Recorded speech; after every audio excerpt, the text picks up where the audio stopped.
Hello दोस्तों, welcome to study hacks YouTube channel में आपका स्वागत है। तो ये पॉलिटिकल लेक्चर नंबर 3 है। अगर आपने 2 लेक्चर नहीं देख रखे हैं तो पहले उन्हें देखें, तो आपको अच्छी तरह से समझ में आएगा। तो आज मैं आपको बताऊंगा यूनियन गवर्नमेंट के बारे में। तो लेक्चर 30 मिनट का समथिंग हो सकता है। तो यूनियन गवर्नमेंट के बारे में बेसिक थोड़ी थोड़ी चीज़ें समझाऊंगा और आपको नोट्स बनाते हुए चलना, तभी आपको अच्छे से समझ में आएगा। ठीक है, चलिए स्टार्ट करते हैं।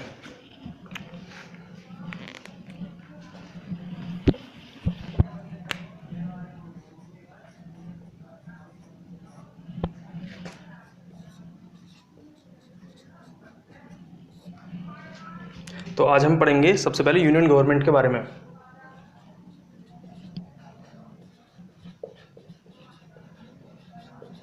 यूनियन गवर्नमेंट यानी संघ सरकार।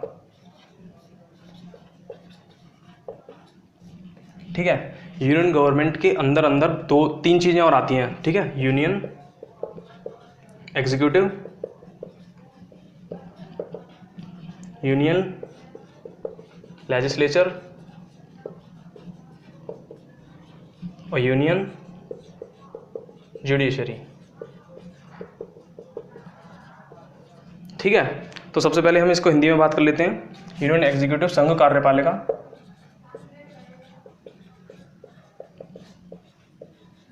संघ कार्यपालिका, संघ विधायिका,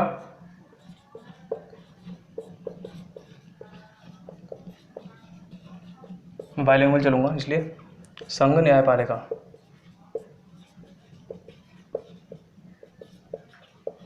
जिन बच्चों को थोड़ा स्लो लग रहा है तो वो यूट्यूब पर 2x स्पीड करके देखें। ठीक है, 2x स्पीड कर ही नॉर्मली सबको 2x स्पीड करके ही देखना है। जैसे 30 मिनट की वीडियो 15 मिनट की वीडियो हो जाएगी। ठीक है, हाफ टाइम हो जाएगा तो आपको सब चीज़ समझ में आएंगी। ऐसा कुछ नहीं, बहुत तेज चलेगा। ठीक है, तो ये सबसे पहले हम समझ लेते हैं। यूनियन गवर्नमेंट में यूनियन एग्जीक्यूटिव होती है संघ कार्यपालिका।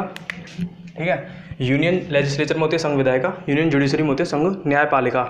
तो मैंने आपको पहले भी समझा रखा था फर्स्ट लेक्चर में कि फर्स्ट या सेकंड लेक्चर में कि जुडिशरी जो होती है इन दोनों से अलग होती है। ठीक है, तो आज हम इनका थोड़ा ब्रीफली इसको समझते हैं। तो सबसे पहले यूनियन एग्जीक्यूटिव की बात कर लेते हैं। यूनियन एग्जीक्यूटिव को संघ कार्यपालिका कहते हैं, यूनियन एग्जीक्यूटिव को। ठीक है, तो यूनियन एग्जीक्यूटिव के अंदर अंदर क्या क्या आता है? प्रेसिडेंट, वाइस प्रेसिडेंट,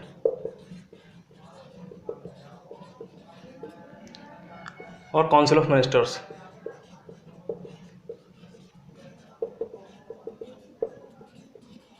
ठीक है, राष्ट्रपति, जल्दी लिखना है आपको, बस नोट्स बनाने। उपराष्ट्रपति,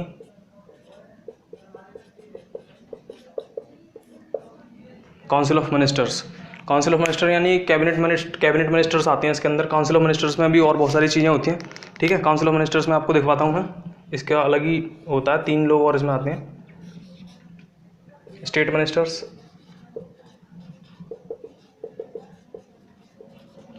स्टेट मिनिस्टर्स, और आपके होते हैं कैबिनेट मिनिस्टर्स।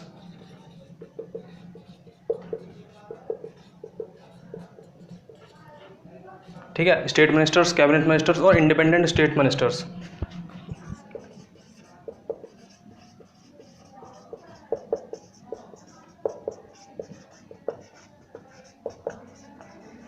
ठीक है, स्टेट मिनिस्टर्स यानी राज्य मंत्री।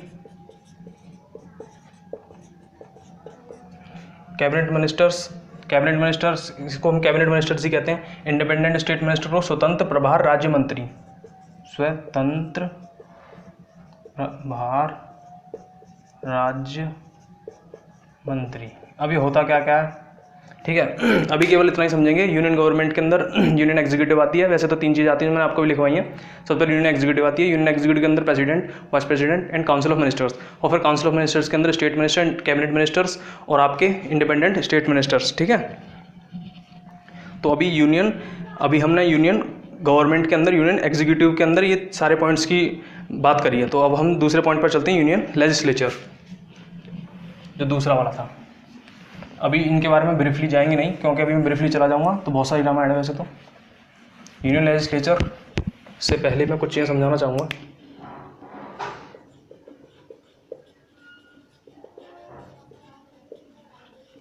यूनियन लेजिस्लेचर, ठीक है,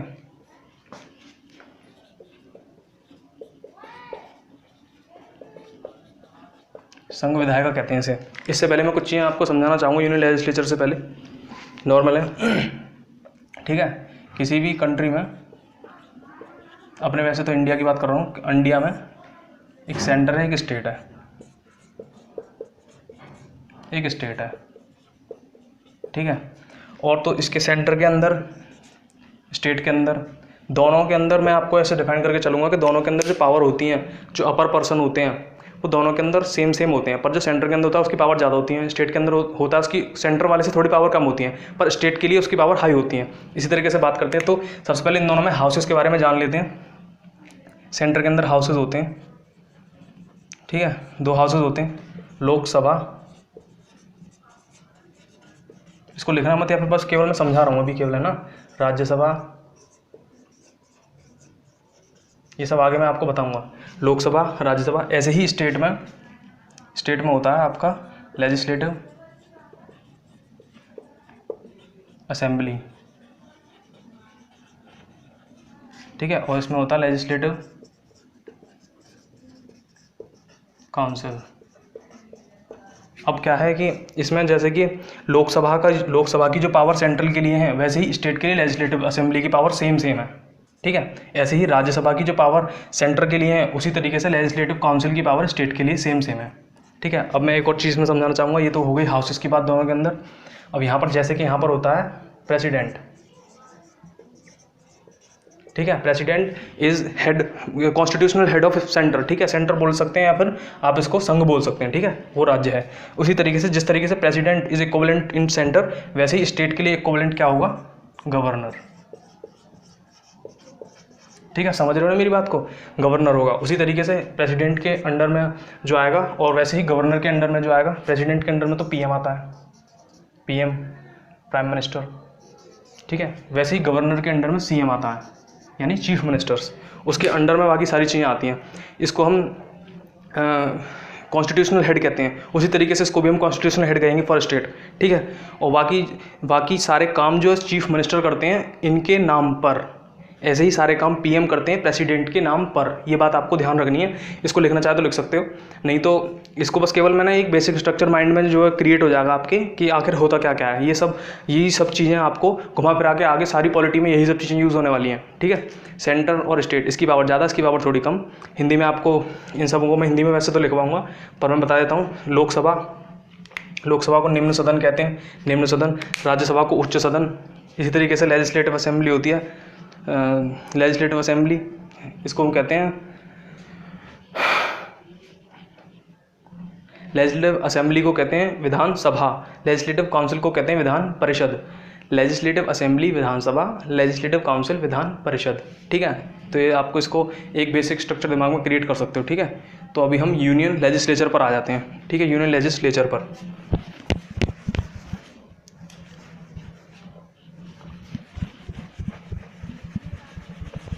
आपको बस नोट्स बनाते हैं ना, थॉरली रीड करते हुए चलना, तो आपको अच्छे से समझ में आएगा। यूनियन लेजिस्लेचर के सबसे पहले तो यूनियन लेजिस्लेचर में क्या आता है, प्रेसिडेंट,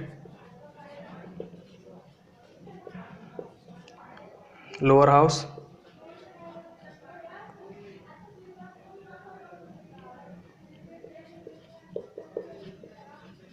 प्रेसिडेंट, लोअर हाउस और राज्यसभा।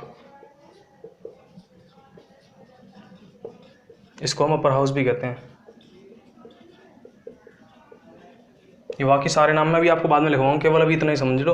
यूनियन लेजिस्लेचर में क्या आता है, प्रेसिडेंट आता है, लोअर हाउस आता है और राज्यसभा आता है, लोअर हाउस और अपर हाउस। इसको लोअर हाउस और राज्यसभा, यानी लोकसभा लिख देता हूँ यहाँ,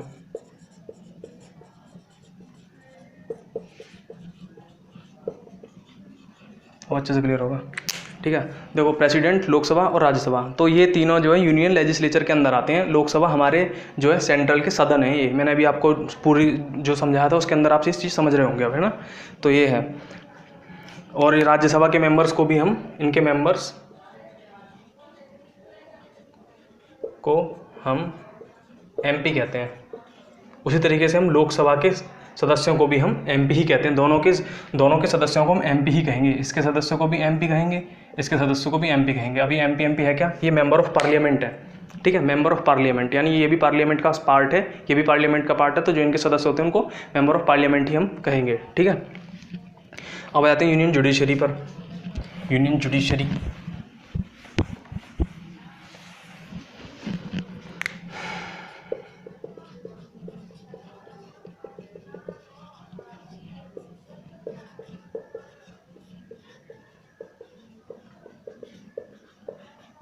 संघ न्यायपालिका है भाई ये। ठीक है, यूनियन जुडिशरी। यूनियन जुडिशरी के अंदर कुछ नहीं है भाई, इसके अंदर सीधे ये सेंट्रल के अंदर की मैं बात कर रहा हूँ सारी की सारी, तो इसमें सुप्रीम कोर्ट आ जाएगा हमारा।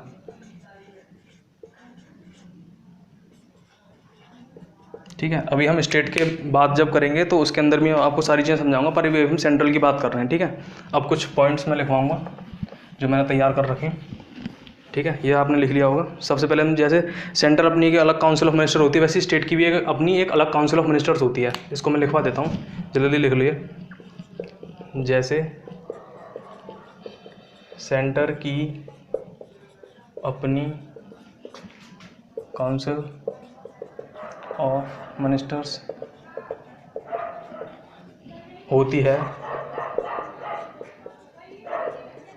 वैसे ही स्टेट की भी अपनी एक अलग काउंसिल ऑफ मिनिस्टर्स होती है।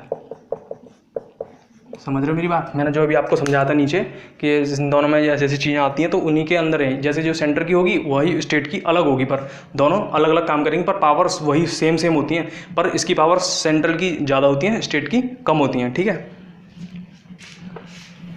अब यहाँ सेंटर की मंत्रिपरिषद का हेड पीएम होता है, स्टेट की मंत्रिपरिषद का हेड सीएम होता है। सेंटर की मंत्रिपरिषद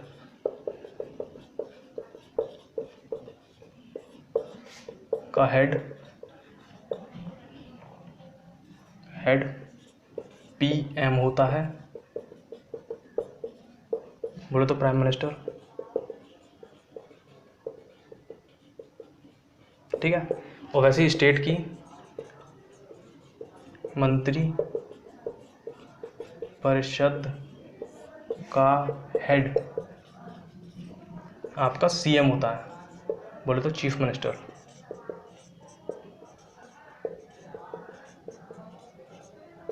ठीक है, ये आपने नोटिस कर लिया होगा। ठीक है, अब आगे सेंटर में भी 3 टाइप के मंत्री होते हैं और स्टेट में भी 3 टाइप के मंत्री होते हैं, जो मैंने अभी आपको बताया। ठीक है, और इसमें और पॉइंट्स हैं। सेंटर का मंत्री बनने के लिए should be member of any one house of parliament। भाई ने पॉइंट बनाते जाना, ठीक है, मैं पॉइंट नहीं बना रहा हूँ। तो इसमें क्या, इसमें ये बात सीखने को मिलती है कि सेंटर का मंत्री बनने के लिए किसी भी एक हाउस का मेंबर होना जरूरी है, तभी आप सेंटर के मंत्री कहे जाओगे। पर अगर ऐसा हम इसमें क्वेश्चन आ जाता है कि भाई क्या हम मंत्री बन सकते हैं अगर हम सेंटर के मतलब जो हमारे सदन है उनके हम मेंबर नहीं हैं, तो हम क्या मंत्री बन सकते हैं? तो हाँ भाई, आप मंत्री बन सकते हो, बशर्ते आप 6 मंथ्स के अंदर उस हाउसेस की मेंबरशिप आपको लेनी ही पड़ेगी, तभी आप मंत्री पद आपका बना रहेगा। 6 मंथ्स के अंदर अंदर अगर आपने नहीं ली तो आप मंत्री पद से हटा दिए जाओगे। ठीक है, ये सेंट्रल स्टेट दोनों के लिए लागू होता है। अगर स्टेट में लेजिस्लेटिव काउंसिल है तो लेजिस्लेटिव काउंसिल का मंत्री बन जाओगे, नहीं तो लेजिस्लेटिव असेंबली तो होती ही है। ठीक है, अभी आपको बाद में समझाऊंगा, वैसे मैंने यहाँ पर डिस्क्रिप्शन आपको दे रखा था, यहीं पर ये वाली बात जो आ गई वो मैंने आपको एक्सप्लेन कर दिया। ठीक है, मैं अभी और पॉइंट देख लेता हूँ। अब यहाँ पर एक नई चीज़ है, हाँ, विधानसभा को क्या कहते हैं भाई? Legislative assembly. ध्यान रखना, विधानसभा legislative assembly, Vidhan Parishad legislative council. ठीक है, अभी यहाँ पर हम विधानसभा की बात कर रहे हैं। विधानसभा जो होती है वो हर स्टेट में होती है, पर लेजिस्लेटिव काउंसिल हर मतलब हर एक स्टेट में नहीं होती। ठीक है भाई, ये हर स्टेट में नहीं होती, यानी लेजिस्लेटिव असेंबली का होना हर स्टेट में जरूरी है, पर लेजिस्लेटिव काउंसिल हर स्टेट में होना जरूरी नहीं है। उसको बनाया जा सकता है, उसको हटाया भी जा सकता है। ठीक है भाई, पार्लियामेंट होता है वो, बाद में आपको समझाऊंगा। अभी भसड़ नहीं मचाते, जितना मैं पढ़ा रहा हूँ उतना पढ़ते जाओ, नोट्स बना के पढ़ते जाओ, आगे तक आप सब कुछ समझ जाओगे। IAS प्रीलिम्स के भी क्वेश्चन लगाओगे, यूपीएससी तो बच्चों का खेल रहेगा। ठीक है, विश्वास करके, ट्रस्ट करके एक बार पढ़ो तो सही थॉरली, आपको मज़ा आएगा भाई सच में। ठीक है, तो मैंने अभी आपको क्या समझाया, विधानसभा यानी लेजिस्लेटिव असेंबली वो हर स्टेट में होती है, पर लेजिस्लेटिव काउंसिल हर एक स्टेट में नहीं होती। तो हम देख लेते हैं कि लेजिस्लेटिव असेंबली किन किन स्टेट्स में है। नहीं, लेजिस्लेटिव असेंबली तो हर एक स्टेट में, पर हम ये देखेंगे कि लेजिस्लेटिव काउंसिल किन किन स्टेट में है। तो इसमें आ जाता है हमारा यूपी, बिहार, कर्नाटक, यूपी, बिहार, कर्नाटक, आंध्र प्रदेश,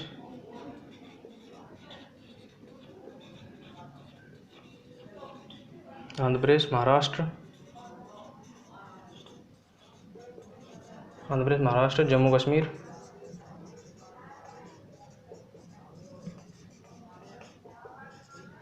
और है तेलंगाना। ठीक है, 1 2 3 4 5 6 7। ठीक है, तो टोटल 7 हैं अभी हमारे, तो जिनमें कि यूपी, बिहार, कर्नाटक, आंध्र प्रदेश, महाराष्ट्र, जम्मू कश्मीर और तेलंगाना। तो इसको याद कैसे करोगे, तो यूपी, बिहार क्या करते हैं, ये नाटक करते रहते हैं भाई। यूपी में दारू पी के नाटक होता है, मतलब दिल पे मत ले आना, एक ट्रिक बना रहे हैं हम याद करने के लिए। तो यूपी और बिहार, यूपी वाले लोग जो नाटक करते हैं, रिश्तेदार आते जाते हैं दिल्ली में, सबसे ज़्यादा बिहार के लोग जाते हैं। तो यूपी, बिहार, कर्नाटक, यानी ये लोग नाटक करते हैं। ठीक है, ये 3 याद हो गए, यूपी, बिहार, कर्नाटक। अब आपसे एक क्वेश्चन करते हैं कि आप कहाँ जाना पसंद करोगे, आंध्र प्रदेश, महाराष्ट्र या जम्मू कश्मीर? बताओ कहाँ जाना पसंद करोगे भाई, आंध्र प्रदेश, महाराष्ट्र या जम्मू कश्मीर? तो बहुत सारे लोग हैं भाई, कोई आंध्र प्रदेश जाएगा, कोई महाराष्ट्र जाएगा, कोई जम्मू कश्मीर जाएगा। पर मैं क्या कहता हूँ, कहीं भी जाओ पर जाना तेल लगा के है, यानी तेलंगाना।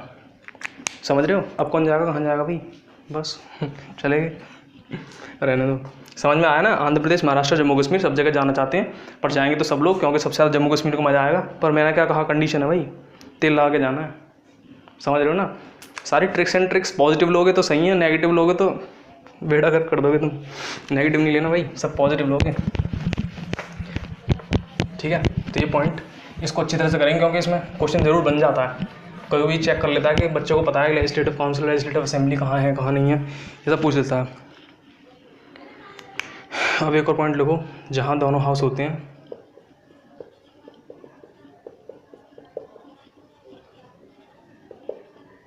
जहाँ दोनों हाउस होंगे वहाँ का मिनिस्टर, जहाँ दोनों हाउस होंगे वहाँ स्टेट का मिनिस्टर बनने के लिए, स्टेट का मिनिस्टर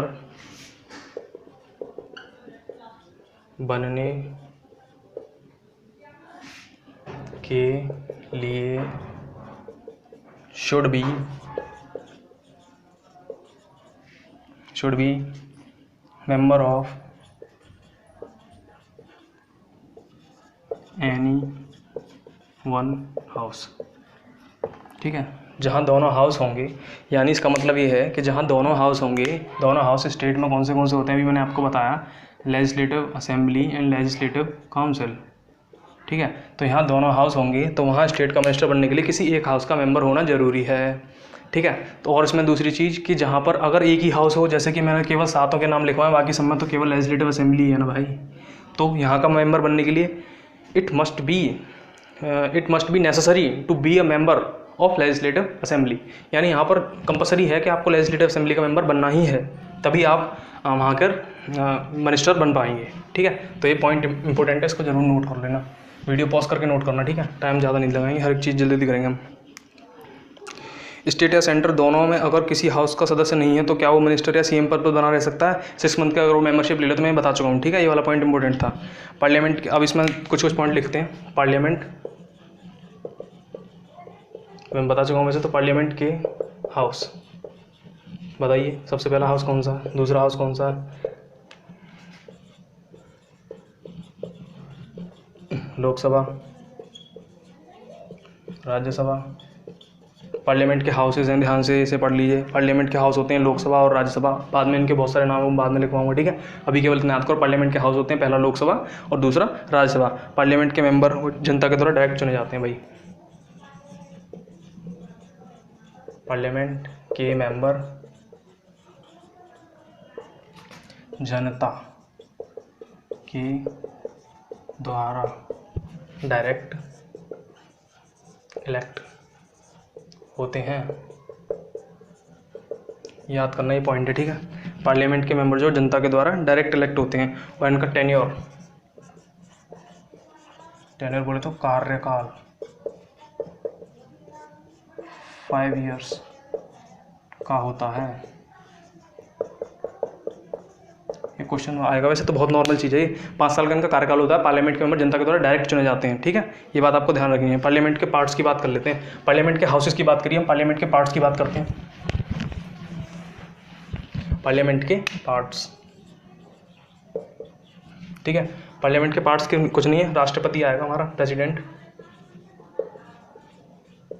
और मैंने जो भी लिखवाया लोकसभा एंड राज्यसभा, शॉर्ट चल रहा है, ठीक है। प्रेसिडेंट, लोकसभा और राज्यसभा इसके पार्ट हैं। पार्लियामेंट के हाउसेज मैंने अभी आपको लिखवा दिए। वर्किंग ऑफ पार्लियामेंट क्या होता है, पार्लियामेंट के पार्ट्स, ठीक है। पार्लियामेंट के पार्ट्स तो ये हो गए प्रेसिडेंट, लोकसभा और राज्यसभा, ठीक है। और work of parliament, work of parliament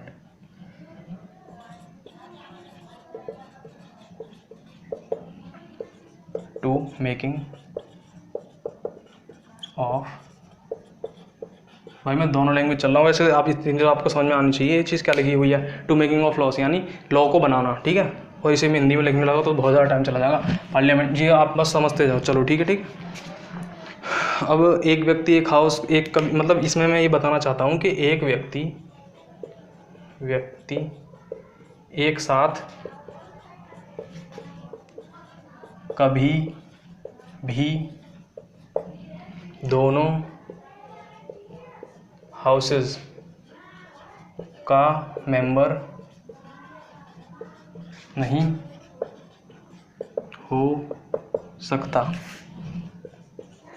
समझ रहे हो ये मैंने क्या लिखा है, मतलब एक साथ एक बार में एक व्यक्ति सिर्फ एक ही हाउस का मेंबर हो सकता है, कभी भी 2 हाउस का मेंबर वो नहीं हो सकता। अगर वो दोनों हाउस का मेंबर इलेक्ट कर लिया गया है, जैसे मोदी जी को किया गया था 2 जगह से, तो एक हाउस की उन्होंने मतलब एक जगह से उन्होंने इस्तीफा दे दिया था, फिर उस पर दोबारा री-इलेक्ट हुए थे वो, ठीक है। जहाँ से उन्हें रहना है वो वहाँ से अपनी मर्जी से रह सकते हैं, दूसरी जगह से उन्हें इस्तीफा देना ही होगा। कभी भी 2 जगह से वो मेंबर नहीं, मतलब मंत्री नहीं बन सकता। ठीक है, ये इंपॉर्टेंट पॉइंट है, कभी कभी डायरेक्टली पूछ लेता है, ठीक है। ये मैंने अभी आपको बता दिया था। लोकसभा, यूनियन जुडिशरी में सुप्रीम कोर्ट आता है,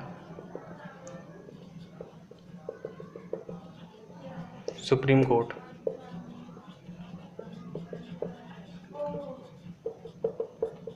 इस चीज़ को लिख लेना जरा, ठीक है। यूनियन जुडिशरी में सुप्रीम कोर्ट आता है डायरेक्टली। और अभी स्टेट की बात हम बाद में करेंगे, अब एग्जीक्यूटिव के बारे में बात कर लेते हैं, ठीक है।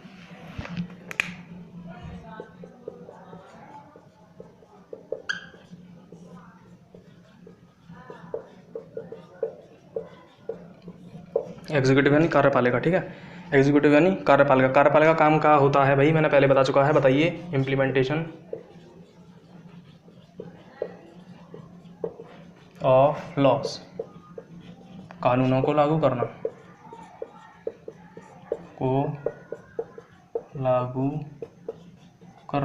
ये है काम हमारा एग्जीक्यूटिव का, ठीक है। कानूनों को लागू करना, ठीक है। एग्जीक्यूटिव में अब हमारे परमानेंट आते हैं। परमानेंट एग्जीक्यूटिव के अंदर 2 लोग आ जाते हैं, ठीक है। इतना लिख लेना, उसके बाद मैं मिटाता जा रहा हूँ पर आप लिखते चलना। एग्जीक्यूटिव के अंदर 2 लोग आ जाते हैं, परमानेंट, ठीक है। परमानेंट, यहाँ पर नॉन परमानेंट लिख लेते हैं, ठीक है।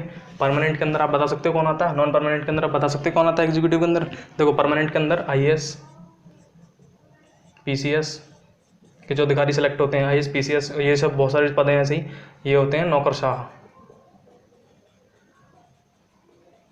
IAS PCS नौकरशाह। और आपके नॉन परमानेंट जो होते हैं, जैसे जितने भी पॉलिटिकल लीडर्स हैं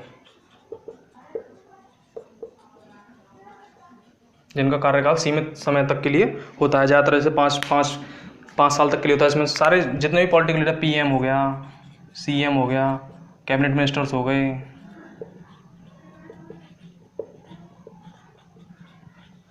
ठीक है। तो ये सब लोग जो है नॉन परमानेंट के अंदर आते हैं, क्योंकि ये परमानेंट नहीं है, ये जैसे ही इनका कार्यकाल खत्म हटा दिए जाएंगे। पर ये लोग जो है परमानेंट होते हैं, IAS PCS, इसलिए इनकी इतनी कठिन परीक्षा होती है, क्योंकि भैया तो परमानेंट है, तो हटा भी नहीं जा सकते, बिना कोई गलत काम करे तो मैंने हटा ही नहीं सकते हो, ठीक है। तो अब मिनिस्ट्री आ जाती है इसके अंदर, ठीक है। एग्जीक्यूटिव के अंदर हम मिनिस्ट्रीज़ की बात करेंगे। मिनिस्ट्री बोले तो मंत्रालय,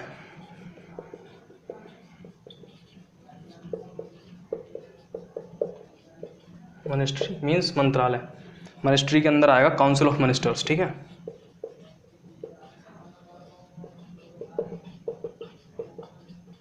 मिनिस्ट्री के अंदर आएगा काउंसिल ऑफ मिनिस्टर्स, मंत्री परिषद।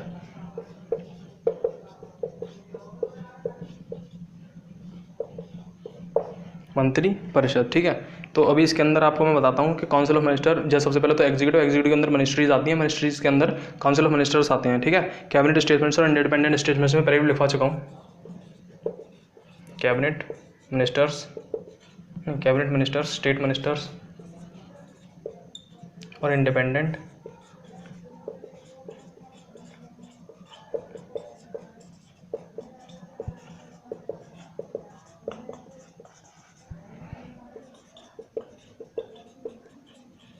ठीक है। Cabinet minister, state minister, independent state minister, cabinet minister, state minister, independent state ministers. तो मिनिस्ट्री के अंदर कौन सी मिनिस्ट्री आती है? एक बिग मिनिस्ट्री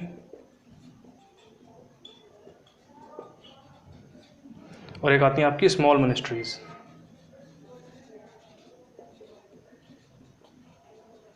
जहाँ पर बड़ी बड़ी मिनिस्ट्रीज होती हैं, बिग मिनिस्ट्रीज, बड़े मंत्रालय और छोटे मंत्रालय, ठीक है। तो छोटे मंत्रालय इंडिपेंडेंट स्टेट मिनिस्टर संभालते हैं और बड़े मंत्रालय काउंसिल ऑफ मिनिस्टर्स और स्टेट मिनिस्टर्स आपके संभालते हैं, ठीक है। ये आपको याद रखना है। इंडिपेंडेंट स्टेट मिनिस्टर्स के ऊपर जो इंडिपेंडेंट स्टेट मिनिस्टर्स होते हैं, जो छोटे मंत्रालय संभालते हैं, इनके ऊपर नीचे कोई भी मंत्री इनका हेड नहीं होता। ये खुद ही अपना स्वतंत्र अपना मंत्रालय को खुद ही संभालते हैं, रूल एंड रेगुलेशन खुद ही क्रिएट करते हैं, मतलब इनके अंडर बॉडी काम करती हैं। जो भी इनके हेड होते हैं, स्टेट मिनिस्टर्स, स्मॉल मिनिस्ट्रीज़ के जो हेड होते हैं, तो वो उनके अंडर में जो बॉडीज़ होती हैं वो काम करती हैं, पर इनके ऊपर भी कोई बॉडी नहीं होती, ये केवल अपने आप में ही सीमित होते हैं, ठीक है। तो ये चीज़ आपको नोटिस कर लेनी है। अब कैबिनेट आ जाते हैं। कैबिनेट क्या होती है?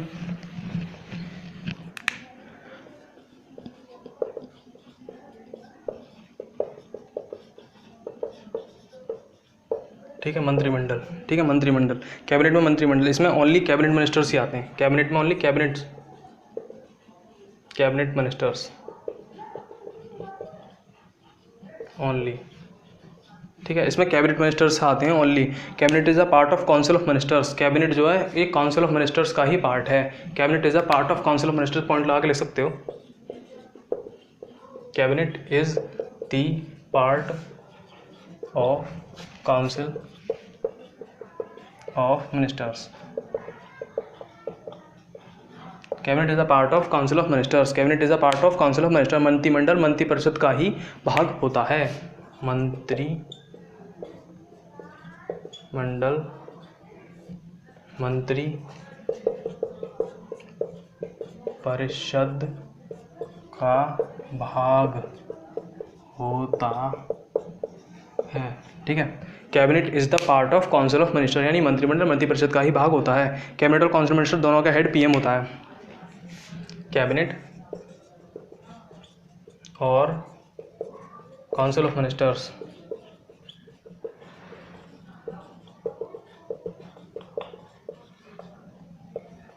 दोनों का हेड PM होता है, ठीक है। दोनों का हेड PM होता है। कैबिनेट और काउंसिल ऑफ मिनिस्टर दोनों का हेड PM होता है। मैं हिंदी में पहले लिखवा चुका हूँ, ठीक है। अब यहाँ पर कुछ नहीं है, एक डायग्राम बना लो जिससे आपको थोड़ा क्लियर होगा।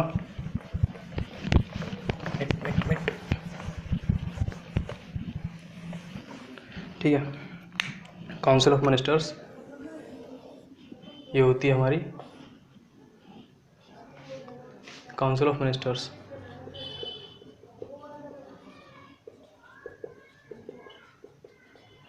काउंसिल ऑफ मिनिस्टर्स, कैबिनेट, इसके अंदर जो कैबिनेट आती है,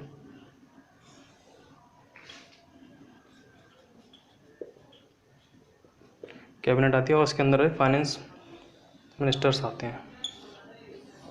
ठीक है,